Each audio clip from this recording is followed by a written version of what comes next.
mais uma aula e hoje eu quero comentar com você sobre algo que eu venho prometendo há algum tempo, que são funções. Vamos comentar um pouco sobre funções, como que declara funções em Fortran, como que você usa, onde que você coloca e o que elas fazem, tá? No geral, funções são mapas, tá? Eu não sou engenheiro da computação, não trabalho com computador, eu sou físico por formação. Então, para mim, funções são mapas, tá? Que te levam de um lugar para outro ou fazem coisas para você. Sabendo disso, você pode entender agora que as funções em Fortran podem ser definidas em alguns lugares. Por enquanto, a gente vai definir ela dentro do programa principal. São funções que tá uma bateção de martelo aqui, mano. Isso é louco. São funções que vão ser... Vou voltar. São funções que podem ser definidas dentro do seu programa principal, tá? Dentro da unidade principal ou aqui fora, nessa região aqui abstrata que é fora do programa, tá? Tanto em cima quanto embaixo, tá? Ou dentro de módulos, mas não é o que a gente quer agora. Vamos só ficar com as internas hoje, que tá mais que suficiente. Para você declarar a função dentro do seu programa, você precisa declarar ela dentro após essa palavrinha aqui, ó, contains, tá? Então, aqui nessa região, na linha 7 até a linha, enfim, até o final do seu programa, você vai poder declarar suas funções ou subrotinas, tá? E aqui dentro, entre a linha 2, no caso, e entre o programa principal e o contains, você vai executar. Fica à vontade para executar as suas funções aqui dentro, tá? Ou dentro das próprias funções, ou dentro dos módulos. Mas no caso hoje é só programa principal, funções dentro do programa principal, logo após desse contains. Como que você declara uma função? Fortran é um pouco chato para fazer isso, porque tem muitas formas diferentes, tá? Se a sua função retorna, hoje a gente vai falar sobre funções que retornam, tá? E a gente chama isso, em geral, se você for ler livros em Fortran, o que vai aparecer vai ser a palavra procedure, né?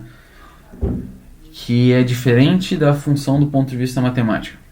Pra gente aqui vai ser muito parecido, tá? Então hoje a gente vai ver funções que retornam valores, como números, caracteres, palavras, tá? Vetores. Hoje a gente vai começar com o mais simples possível. Então vamos começar a declarar nossa primeira função. O que a gente vai fazer aqui é simplesmente pegar uma função que pega um número e retorna um outro número. Pode ser o mesmo número, tanto faz, tá? Mas ela simplesmente retorna, pega um número inteiro e retorna o mesmo número inteiro, tá?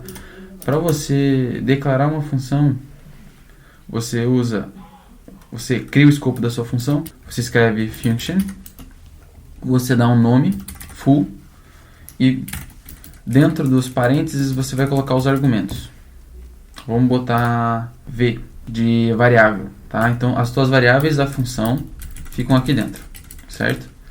E aí você pode vir aqui e terminar o escopo da sua função. And, você pode simplesmente, aqui tua função já está declarada, parcialmente declarada, tá? Você pode escrever and function full ou simplesmente and, tá? Agora, você pode estranhar um pouco se você nunca programou em Fortran, é que os tipos não vão aqui dentro, né? Se você já programou em outras linguagens, né, você sabe que geralmente o tipo vai aqui dentro, do lado esquerdo ou do lado direito da variável, depende. Eu programo em Go e em C, e é muito parecido. Mas em Fortran o que você faz? Você vem aqui e declara embaixo, tá? da palavra função, que nem como se fosse aqui no program, embaixo do implicit none, a declaração das suas funções, das variáveis. Então a gente tem a variável full, que é inteira. A gente quer que o retorno da nossa função seja inteiro. Então full precisa ser inteiro. O retorno é full. Isso vai ficar claro já. E você tem outra variável inteira que é v. Então tá declarado. Ok, o que a gente vai retornar? Vamos simplesmente retornar o número v. Então você vai fazer full igual a v. Pronto. É mais simples do que parece, mas é um pouco complicado porque assim, quando você cria a função full, a partir de agora é o retorno da sua função. Então você vem aqui, faz alguma matemática com ela, coloca valores, né? E você retorna full. Nesse tipo de declaração que a gente está usando, tá? A nossa função full, que reparar aqui, ó, fica logo abaixo do contain. Então aqui você vai declarar suas coisas aqui, a sua função declarada aqui. Então você pode vir aqui e printar o valor, né? Então Vamos printar full de 1. 1 é um número inteiro, certo? Então é para dar certo. O resultado é 1. Ok. Outra coisa que você pode fazer. Você já deve ter reparado que você não precisa usar a palavra return. Return V, por exemplo, que seria em outras linguagens de programação. Se você tentar fazer isso, você vê que não funciona. O return aqui não tem sentido, tá? O que você retorna é o nome da sua função.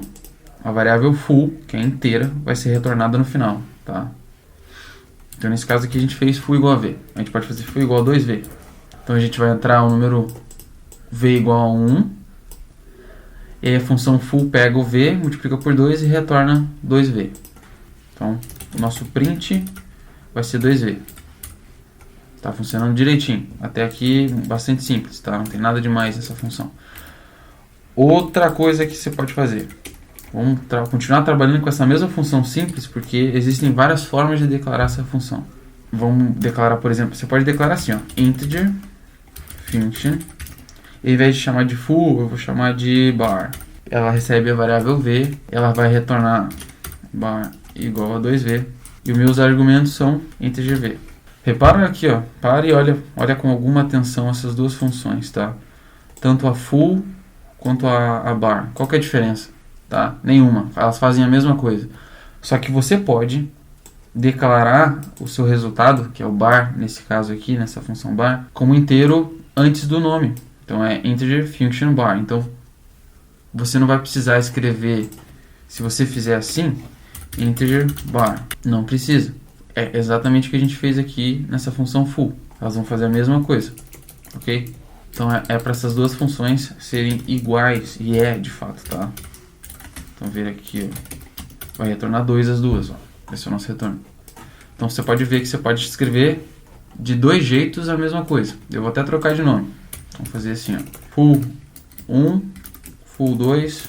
Vou chamar todo mundo aqui de full. E aí aqui tem que trocar aqui, né? Full 2. Aqui é 1, aqui é 1. Você vê, né? Mexeu numa coisa e já caga tudo. Vamos ver se está funcionando. Está funcionando. A terceira forma de você de declarar essa mesma função, tá? Você pode usar integer function full 3, que vai fazer a mesma coisa, vai pegar um valor v. Só que agora eu vou trocar de nome da função. Em vez de retornar, de fazer full 3 igual a 2 vezes v, eu vou mudar o nome da função. E para eu mudar o nome, eu escrevo result e eu vou chamar de res. E aí eu só declaro integer v, a mesma história. Claro, né? Full 3 agora não faz mais sentido.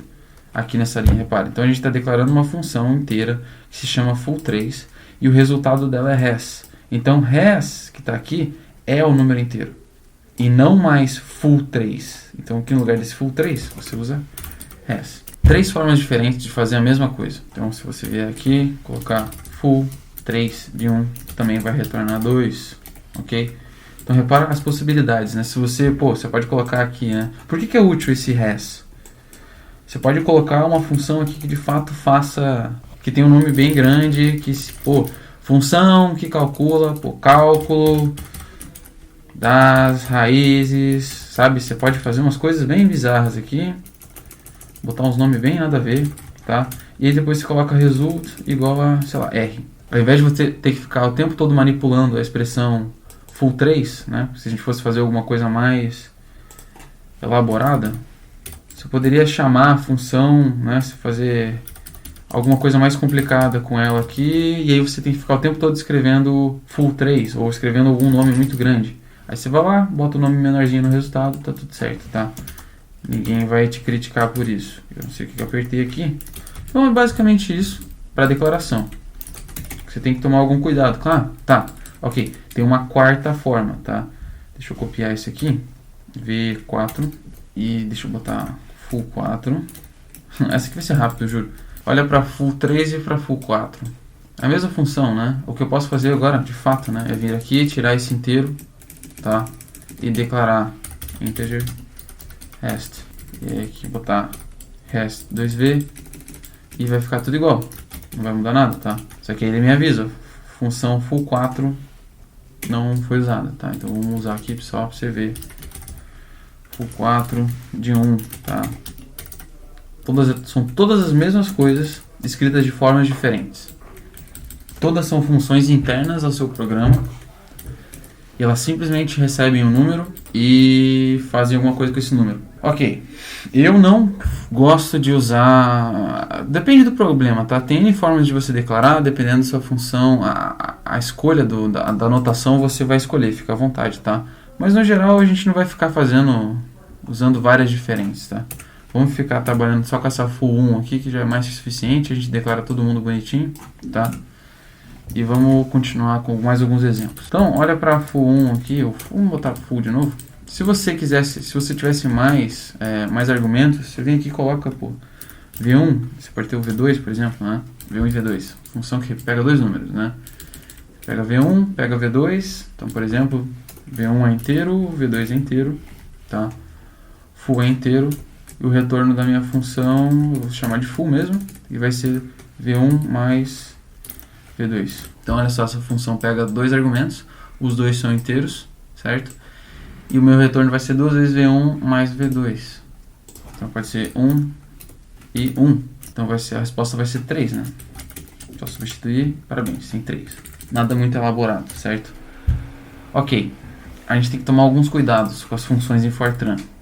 E isso aqui, de fato, é importante mesmo. Tá, eu quero comentar uma coisa com vocês. Olha só para essa função full de A aqui. Tá? A gente tinha declarado A como inteiro, certo? Antes. E até aí tudo bem. Mas e se eu chegar aqui e fizer, por exemplo, A igual a 1 nessa linha e depois falar full igual a A? A minha pergunta é, quando a variável A, depois que entrar nessa função, o que vai acontecer com ela no escopo? Ela vai continuar valendo 1? Ela vai continuar valendo o que ela valia antes? Tá? Então vamos dar uma olhada para isso, porque isso é importante. Tá? Então você tem a variável A aqui, por exemplo, que vale 5, daí a gente pode usar a função full de A e printar o valor de A. Ui, falta declarar aqui. Então a resposta é, a função muda os valores dos objetos que entram nela se você modificar os valores. Tá? Função chama as variáveis por nome e não por valor. Tá? Então a partir do momento que você entra com a variável A agora pertence ao escopo da função, e o que você fizer aqui com a variável dentro da função, isso vai acabar influenciando o escopo da sua função principal. Tá? Então você vê que A igual a 5, entra na função, e aí sai A igual a 1, porque foi o que a gente fez. Tem um artifício que você pode usar, que você vai usar muito na real, que é para proteger os valores das suas funções, e você vai fazer isso, porque você tem que fazer isso. Você não quer acidentalmente modificar os valores, sabe? Então, para você proteger um valor, você vai usar intent in. E aí você vai declarar A dentro do escopo como integer intent in. Isso faz com que a linha 14 não possa mais ocorrer dentro da função. O que significa que, ao compilar o programa, a gente vai receber um erro. Beleza? Então não vai dar. Porque o intent in não permite que você mexa as suas variáveis. Então essa marcação aqui vai ser muito útil para você proteger suas variáveis. Eu tenho 40 variáveis aqui, A, B, C, ok, todas podem ser intent in, não tem problema nenhum, tá? Saiba que esse tipo de operação, modificar a própria variável, modificar as variáveis não funciona mais. Ou isso aqui, né, que é muito comum a gente pegar um número e somar mais um, né? Isso não vai funcionar mais, se você estiver usando o intent in. Se você quer, de fato, modificar a variável, você vai usar intent in out. Isso faz com que aquilo ali valha, tá? Não vai ter problema nenhum. Seu resultado agora vai ser 1 e não 5, né? Que esse aqui é o valor de A, né? Lembra? O último print é o valor de A. Significa que agora você está podendo modificar. Você vai poder modificar a sua variável quando ela entrar. É bem normal isso acontecer, tá? Então, o intent in, intent out funciona super bem. Outra coisa que você pode usar pode ser value, que você pega a variável pelo valor dela e não pelo nome. Tá vendo? Então, isso aqui garante que, se você usar essa anotação aqui, value, significa que você vai poder modificar a variável só dentro da função. Ela vai vir aqui, você pega ela por valor, né? Que na maioria das linguagens fazem isso. Você pega a variável e você modifica ela, você faz as operações com ela, tipo A igual a 1 aqui, E aí, pum, você tem o seu resultado e no final das contas você não modificou a variável, tá? Isso aí você vai ter que tomar um certo cuidado também. Então, value, intent in, intent out são marcações importantes para na hora de declarar funções, tá? Intent in e tem só o intent out, tá? Que é, você pode simplesmente receber, vamos usar o intent out aqui. Então, agora a nossa função é A e B. Daí eu vou fazer assim, ó. B igual a 1. Intent out B, o B vai ter intent out e o A vai ser intent in. Olha aí, às vezes dá trabalho declarar funções de Fortran, tá? Mas você vê, ok, vamos passar essa função. Essa função full, o que ela vai fazer? Ela vai retornar o valor de A, mas ela vai modificar o valor de B, ó. Então não importa qual que seja o valor de, sei lá, B igual a 5 também, ó. Faz A e B, vai ficar agora um contraste bom, né? Então tem A e B, os dois valem 5, aí eu vou chamar a função full e vamos ver quanto que vale o valor de A e B. O resultado é 5 e 1. Por quê? Porque A você marcou com intent in, isso faz com que as variáveis não possam serem modificadas dentro da função. Elas podem ser usadas em expressões, mas não modificadas. E intent out significa que, ok, você vai permitir a modificação dessas variáveis, tá? Joia. E, aliás, você vai permitir a modificação das variáveis e assim que a função terminar, a modificação é permanente, tá? Não é temporária. Se você quisesse uma modificação temporária no valor, você pode usar o value, tá? E aí o seu resultado é 5, 5, não mais 5, 1. Pronto. Acho que por hoje é isso. A gente viu como modificar os argumentos aqui. A gente viu como declarar as funções de N formas. Você vai ter que sentar e vai ter que brincar com isso. Porque, assim, demora um pouco para entrar na cabeça, tá? Mas, no geral, lembra que o seu retorno é simples, tá? Lembra que o seu retorno é o nome da função. Ou você pode vir aqui e escrever result e aí botar um nome aqui, xxx, tá? E aí, que no lugar do full, você vai colocar xxx, vai dar certo também. Tá vendo? Você viu esses... Certo? Então, pode ser isso. Você pode ainda usar, se você quiser, in, out. O que significa que você pode avacalhar com o valor de A, né? E tá tudo bem. Só que aí você vai modificar de fato o valor de A dentro da função e no seu programa principal. Certo? Treina um pouco, cria umas funções aí com as suas lógicas loucas, experimenta, tá? Próxima aula a gente volta falando um pouco mais de funções. Essa aula aqui já vai ficar bem picotada, porque tem muito barulho de serra e gente conversando aqui perto, tá tudo bem, né? E eu sou bem enrolado para essas coisas. E valeu, até a próxima.